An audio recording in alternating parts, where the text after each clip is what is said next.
नमस्कार दोस्तों, मैं सतीश राय आज आपके सामने नई कहानी के साथ। जैसा कि मैं आपको हर बार बोलता हूं कि life is a learning process. Every day we learn new things. Life क्या है? एक लर्निंग प्रोसेस है और हम लोग हर दिन कुछ ना कुछ सीखते हैं। तो आज देखते हैं हम लोग क्या सीखने जा रहे हैं। जैसा कि मैं आपको हर बार इस भाषा को सीखने के लिए मैं अपनी ओर से प्रयास करता हूं कि आपको कितने अच्छे और कितने सरल तरीके से इस भाषा को सिखाऊं। मैंने जैसे बताया था आपको, किसी भी भाषा को सीखने के लिए आपके पास कुछ न कुछ विषय होना चाहिए, बात करने के लिए टॉपिक होना चाहिए। बिना टॉपिक के आप कोई भी चीज बात नहीं कर सकते। किसी इवन आप अपने दोस्तों से आप हिंदी में भी बात नहीं कर सकते अगर कोई विषय न हो तो, क्योंकि जब आपने देखा होगा किसी के बाद बात करने के लिए कुछ होता नहीं है तो अगर कितने भी अच्छे दोस्त हैं तो सब लोग एक किनारे पे बैठे रहते हैं, कुछ बोलते नहीं। क्यों? क्योंकि उनके पास जो है बात करने का कोई टॉपिक नहीं होता है। तो इसीलिए किसी भी भाषा को सीखने के लिए आपके पास कोई ना कोई टॉपिक होना चाहिए। तो इन्हीं टॉपिक को लेने के लिए मैं क्या करता हूँ, किसी न किसी कहानी का सहारा लेता हूँ और इस कहानी के माध्यम से मैं आपको उन चीजों को बहुत आसान बनाना चाहता हूँ।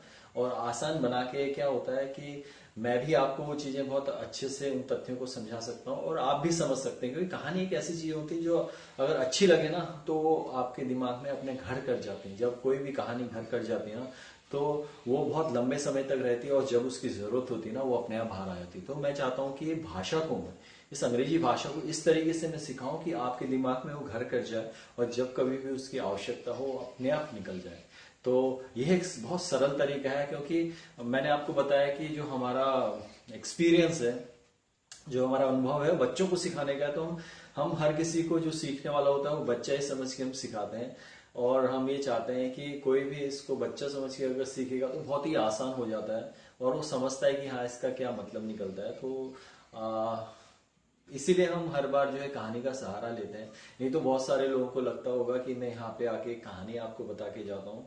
तो कहानी बताने का मतलब ये है कि हम किसी भी चीज को आपको बहुत सरल तरीके से उसको प्रस्तुत करते हैं, ताकि वो प्रस्तुति हमारी इस प्रकार की हो कि जो भी हम सिखाने का प्रयास कर रहे हैं वो आप बहुत आसानी से आप उसको सीख जाए। तो आज हम आदिकाल के महर्षि वाल्मीकि जी की कहानी को लेके आए हैं। और इस कहानी के माध्यम से हम जो उन्होंने त्रेता युग का वर्णन किया है अपने महाकाव्य में, महाकाव्य रामायण में, वो उन्होंने इस प्रकार से प्रस्तुत किया है कि चाहे वो प्रेम हो, तप हो, तपस्या हो, यश हो, आज भी वो हमारे आसपास दिखाई देती हैं।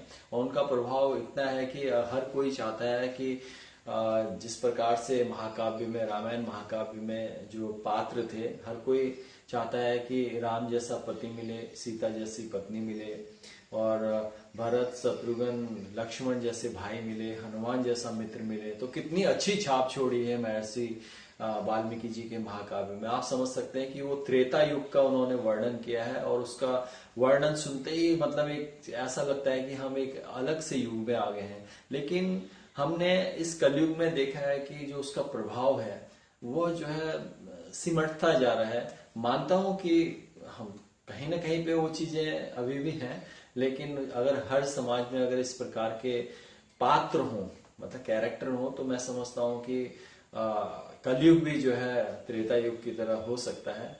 बट ऐसा नहीं है, तो फिर भी हम इन पात्रों को सुनते हैं तो एक अच्छी सी फीलिंग आती है, अच्छा लगता है, अच्छा अनुभव होता है। तो मैं उन महाकवि तुलसीदास जी के बारे में आज बात करने जा रहा हूं। जैसा कि मैंने आपको बताया, उन्होंने जिस प्रकार से महाकाव्य लिखा, तो उन्होंने जब ये महाकाव्य लिखा तो उनसे पहले वो क्या थे, आज मैं उनको उनके बारे में हमें पढ़ाया गया है वो क्या थे, वो भी एक हमें पॉजिटिव मैसेज देते हैं। तो आज उन्हीं के जीवन काल में आज हम प्रकाश डालने जा रहे हैं कहानी के माध्यम से। तो वो देखेंगे कि हम इस अंग्रेजी भाषा को सीखने में उनसे हम क्या मदद ले सकते हैं। तो आइए आज हम वो कहानी सुनते हैं। आपने देखा होगा या पढ़ा होगा कि जो महर्षि वाल्मीकि जी थे वो एक डाकू थे। कभी आपने कल्पना की है कि एक डाकू जो है इतना बड़ा महाकाव्य लिख सकता है और इतने लोगों को प्रभावित कर सकता है? त्रेता युग की बातें जो है अपनी भाषा में लिखे, क्योंकि उन्होंने संस्कृत भाषा में लिखा था, लेकिन इतना प्रभावशाली था कि बहुत सारे लोगों ने उन्हें अपनी अपनी भाषाओं में लिखा। और जो उनके पात्र थे वो इतने प्रभावशाली थे कि आज भी हर कोई जो है उनकी कल्पना करता है। तो आप समझ सकते हो कि एक डाकू जो है इतना बड़ा महाकाव्य लिखने वाला कैसे बना। तो बहुत पुरानी बात है, बहुत समय पहले की बात है कि एक जंगल से साधु संत घर जा रहे थे, क्योंकि मैंने आपको बताया वाल्मीकि जी डाकू थे, और उन्होंने रास्ते में वाल्मीकि जो डाकू थे उन्होंने रोका और उन ब्राह्मणों से हर वो चीज छीन ली जो वो अपने साथ लेके आए थे, चाहे वो दान थी, दक्षिणा थी, भिक्षा थी, सब कुछ छीना और उनको मारने की कोशिश की। तभी उनमें से एक साधु ने बोला, हे मानव, कि क्या आपके परिवार के लोग जानते हैं कि आप दूसरों को नुकसान पहुंचा के, दूसरों को दुख दे के, दूसरों को मार के जो खाना आप लेके जाते हैं अपने परिवार के, क्या इसके इस पाप में वो भी भागीदारी है आपके? पहले आप वो पूछ के आओ। तो ये वाल्मीकि जी को ये बात उनकी सुन के आश्चर्य हुआ और वह सीधे अपने घर गए, वो सब कुछ लेके, और अपने परिवार से पूछा उन्होंने, जो भी मैं चीजें लेके आता हूँ आपके लिए, जो भी खाने पीने की चीजें लेके आता हूँ, आप जब खाते हैं तो क्या कभी आपने जानने की कोशिश की कि मैं कैसे लेके आता हूँ? उन्होंने बोला नहीं, ये मैं लोगों को मार के, लोगों से छीन के, लोगों का दिल दुखा के लेके आता हूँ और आप इसे बहुत आराम से खाते हैं। तो जैसे उन्होंने ये सारी बातें कही तो उन्होंने सारा का सारा जो है जो अन्न था, जो खाना था, दान दक्षिणा थी, वो उन्होंने दूर रख दी। बोला नहीं, हमें ऐसी चीजें नहीं चाहिए जो दूसरों को दुख पहुंचा के, मार के, पीट के, डरा के, धमका के लेके आते हो। ऐसे में हम आपके जो भी आप पाप करते हैं इसके भागीदारी हम नहीं हो सकते। जैसे ही लोगों ने, जैसे उसके परिवार के लोगों ने ऐसा कहा तो उनको बड़ा आश्चर्य हुआ और उसी टाइम से उन्होंने, वो जो डाकू थे, उन्होंने वो चोरी करना, लूटना, मारना, वो सब उसी समय छोड़ दिया और अपने पश्चाताप के लिए वो जो है पहाड़ों की ओर चले गए और उन्होंने वहां पे जाके ये काव्य लिखा। तो आप सोच सकते हैं डाकू जो है किसी के शब्दों से इतना प्रभावित हुआ, प्रेरणा ली कि वो जो है उन्होंने एक महाकाव्य की रचना कर डाली। तो आप समझ सकते हैं कि कितनी बड़ी बात है। अगर आप सच्चे दिल से आप किसी को मोटिवेट करते हैं तो कोई भी जो है, आपने देखा होगा क्लास में क्या होता है कि हम हर बार किसी न किसी स्टूडेंट को ना मारते हैं, पीटते हैं, समझाते हैं, उसको समझ में नहीं आता है। लेकिन कभी कभी चीजें ऐसी हो जाती हैं कि हम उसको अच्छे से मोटिवेट करते हैं, एग्जाम्पल देके मोटिवेट करते हैं तो बहुत जल्दी मोटिवेट हो जाता है। तो मैं हमेशा ये चाहूंगा कि आप भी ये सारी चीजें जो है अपने जीवन में ये अपनाएं और सीखें भी और सिखाएं भी।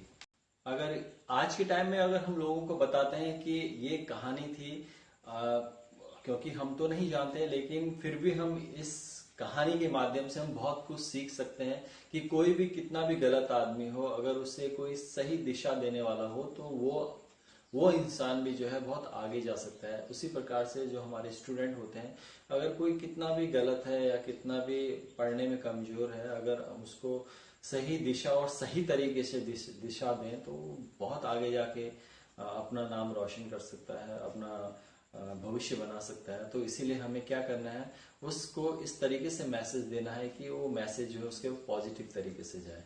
दूसरा, वो हमारे जीवन में उस कहानी का क्या प्रभाव पड़ता है मैं आपको वो भी बताना चाहता हूँ।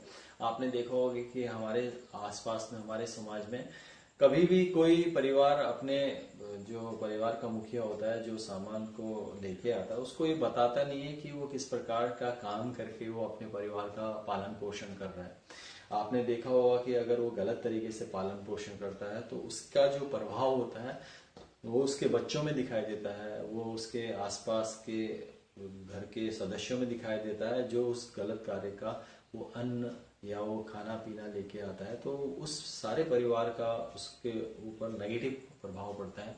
तो इसीलिए जो कोई भी इंसान है, अगर वो अपनी मेहनत मजदूरी से कमा के लाता है तो उनके बच्चे जो है बहुत सभ्य होते हैं और आगे जाके वो भविष्य में सफल भी होते हैं। देखो ऐसा है, आप जो क्या कर रहे हैं, कैसे कर रहे हैं, क्या कर रहे हैं वो मैटर नहीं करता है, कैसे कर रहे हैं वो मैटर करता है।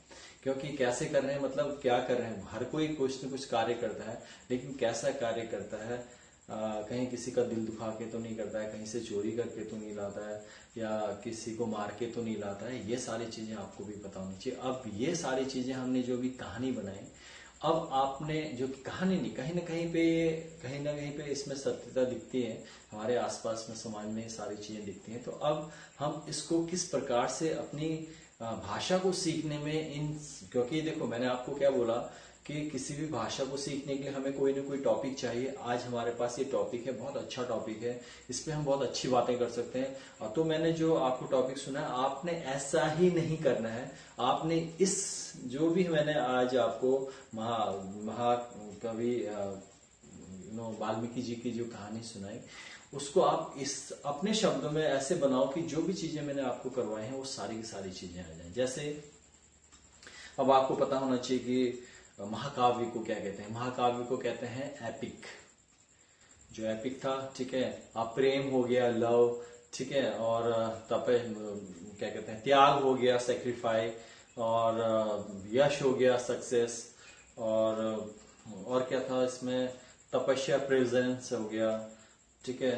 और ये सारी चीजें हैं जो बहुत आवश्यक हैं इस कहानी को बनाने के लिए। अब देखते हैं कि इस कहानी में कैसे बनती हैं ये चीजें। एक डाकू था। अभी हम किसकी कहानी को लेके चल रहे हैं? वाल्मीकि जी की कहानी को लेके। तो कैसे बोलेंगे? एक डाकू था। कैसे बोलेंगे? एक डाकू था। तो कैसे आएगा? There was a robber. क्या आएगा? There was a. दोस्तों मैंने आज एक कहानी सुनाई आपको, और आपने बहुत इंटरेस्टिंग वे में इसको सुना होगा। और मैं ये चाहता हूं कि जो भी मैंने ये कहानी आपको सुनाई, आपको सेकंड फॉर्म होगी, स्टार्टेड हो गया, कैन कुड हो गया, शुड मस्ट हो गया, have to, had to, has to हो गया, ये सारी जितनी भी चीजें आपको बताई हैं, देयर हो गया, जितनी भी चीजें बताई हैं, आप लोगों ने क्या करना है, इस कहानी को मैंने आपको एक टॉपिक दिया है आज का, because it's important that I will just try to assign some homework like workbook. This is just like a workbook. What you need to do that you have to just make some sentences. So you have to use there, you have to use started, you have to use have to, had to, has to. So each and every sentence you have to make by your own. If there is any kind of doubt, you can just send me your queries in our comment box, and I will definitely help you out. Till then, thank you so much. Namaskar.